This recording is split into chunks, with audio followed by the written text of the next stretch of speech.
What's going on, everybody? Solo Games here, and I have Mr. Chad Andrew.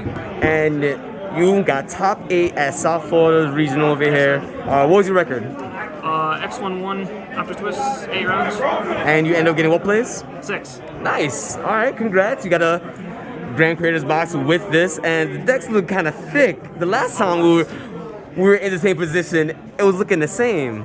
So let's just quick shout outs. What do you want to say to the world? Nothing really. This deck's insane. Like, just pile decks are insane. You got no friends that you want to say thank you to? Shout out to Ricky. That's crazy! Insane!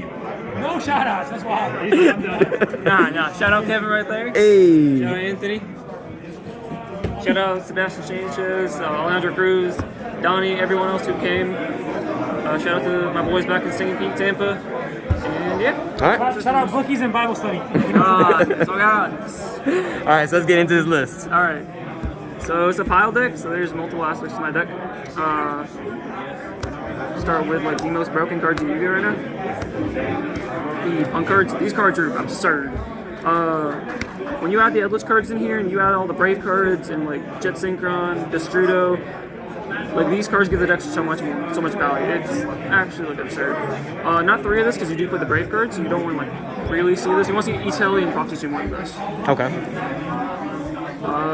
You play the one Ogre Dance because sometimes you do struggle to get a Dark for Chaos Ruler. So I mean it's another starter, and this card's absurd. Brave Engine.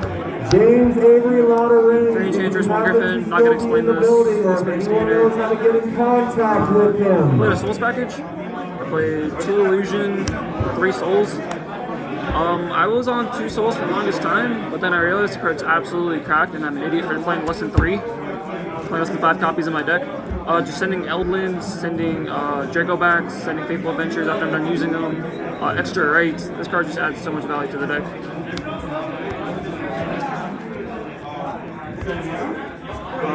The one Golden Lord. What? Yeah, so like the prank deck from last format, I'm only playing 1 Lord. I'm playing a slightly bigger Eldlich, but still 1 Lord. This card was crazy. I really wanted to play a second one, but I felt like playing an extra hand trap was better. So this might go to 2 in the future. And then the 1-ofs for the deck. Jet Synchron is 1 card combo. Fairy Tail Snow for Shooting Riser. Makes the deck like a good side. Everyone's favorite card this format. Our best friend is still here. Oh god. This card was actually really nutty. It was really. I opened this a lot more than I thought I would, and then having like Z Aimon, Ogre Dance, Foxy Toon, Fateful Adventure just to pitch it and get like extra value was really nice. And then the Rose Dragon cards. Ah, the broken ones. This actually came up to get it back to my hand because it was a very simplified game state. I left this on field because I summoned off P.U.N.K, and this was engraved. So my opponent destroyed this, and I just added this back to hand and had a body for next turn. Nice. Yeah, just little stuff.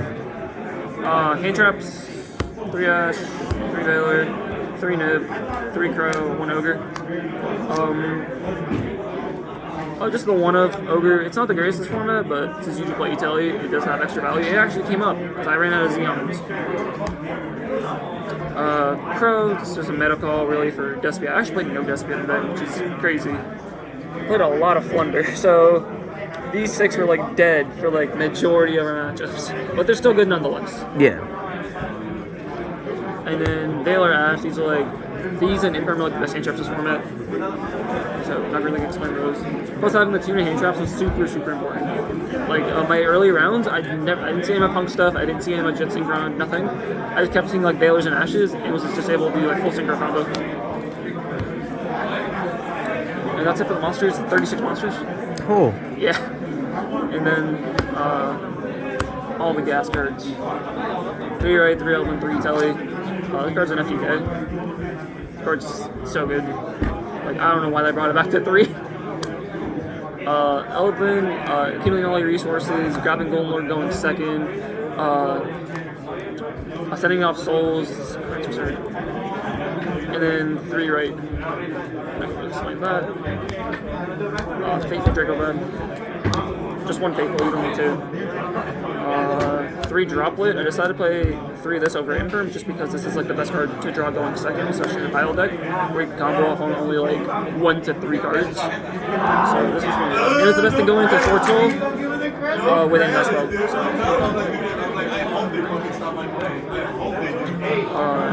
One Basil, 1 Foolish, just for all your combo pieces, and then 1 Callback.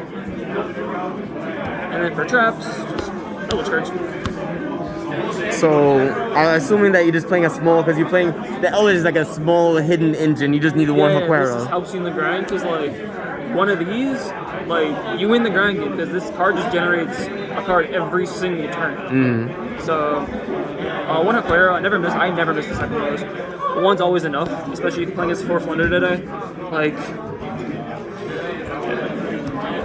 and then Conquistador is absurd. And that's it for the main deck. 60 cards in the main deck, as per usual. As per. All my atrocities.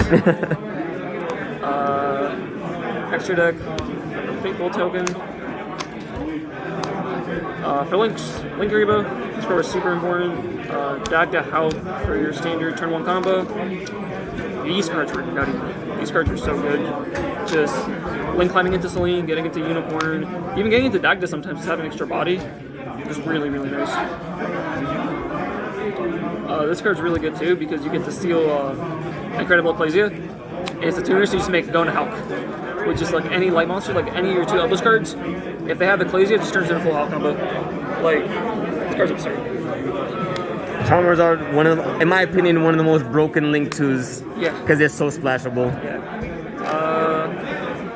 Unicorn, I was like 50-50 about playing this, but just generic toolbox is very important for the deck. So, and this card like was really good. I mean, Taxes go, spinning cards back. Probably MVP, my extra deck. This stuff is so all your spellcasters, Magician Souls, Veilers. And that's it for the links. For the synchros, 1 Herald Arclight. This was a last minute edition. This was Ausa because I wanted to like capitalize on my opponent's cards, like stealing the regular Ziaman. But something told me just to play Herald, and it was like probably the best decision I made today because I almost summoned this as much as summoned Baron, which I play the Rose Dragon card. So like this came up like way more than expected. If I was playing against 4 Flunder, it's really funny summoning this, and they can't run over it. This is 1,000. Also searching illusions. Great.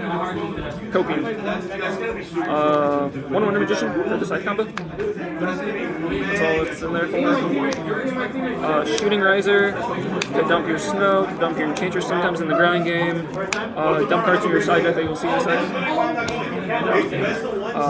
Chaos Ruler. Best thinker right now. Probably of all time, honestly. Or one of them. Hot Red.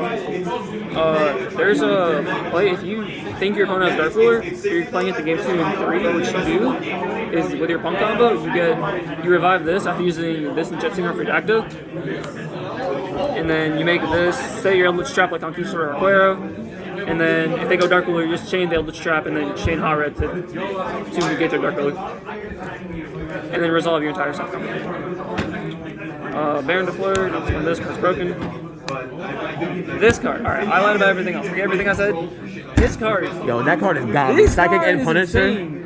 As the name says, he does and he does punish people. What's your out? You play Sword Soul, what's your out? Chen Ying, cool. Despia, if you play Starving Venom, I guess. Flunder, what's your out? Goddess. Like, you cannot beat this card. This card is crazy. I played this at Case Tournament last week. I played against Despia, it got to 16,400 because I was at 300, he was at 8,000. And then he could not. One man punch. Yeah, 1 punch. And that's it for the extra deck. Side deck. 1 Collector for Riser. Should have played more, but like I think 1 was fine. Played run. Banshee Zombie World. This for Flunder. This card was super clutch. I actually hard drew this 1 game and it just won because having this droplet is really good. 2 Dark Ruler. I never resolved this card. I was always getting anti-spelled. So this card, I don't know if I keep playing this, but it is very good in theory. for back row and for Flunder. 3 Cyclone. It's also for Side Block. In hindsight, I should have played Twin Twister just because Twin Twister helps deal with Flunder better, like getting rid of their field spell and their unexplored winds. But I just wanted more multi-purpose use. Plus their ulti. 1 red reboot. Card was okay. If you see it, you see it. 3 evenly matched. Cards absurd going into like everything really going second. Even like Death Speed, like I usually outside in the copy or 2. And then probably the thing I got like questions for, instead of like anti-spell D-Berry, I just put Judgment. Alright, so explain yourself now. Yeah, I mean Judgment. There's nothing really to explain. Judgment is the most versatile going first card in my opinion in this format. Like it stops summons, it stops spells, traps. Like cards just get really good. Plus their ulti. The ulti part passes. Yeah. But you gotta think about that anti-spell though. Or at least barrier. Anti-spell kind of nice though. Not gonna Yeah. lie. I definitely missed it. Well, congrats. You still top eight the event. Once again, congratulations and hope to see you more, alright? Alright, that's good.